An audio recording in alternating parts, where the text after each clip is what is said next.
Gelmişsiniz.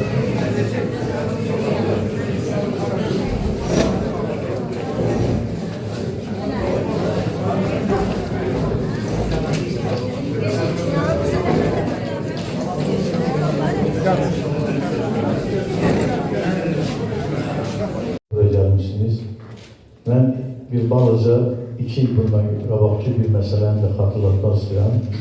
Və burada çox gözəlliydi ki, hər bir məclisdə tarihlərin, bütün şəhərlərin tədbirlərində yüksək səviyyədə iştirak edir.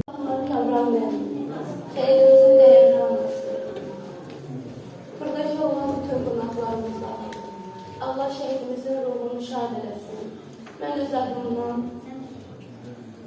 mənim üçün bir fəxirdir ki, mən öz əl işimi şəhid atasına təqdim edirəm. Allah şəhidimin ruhunu şad eləsin.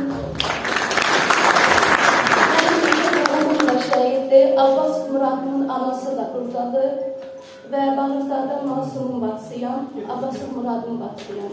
Cəmiyyət şəhidlərimizin ruhu şad olsun. Burada anaya da mənim hədiyyəm var.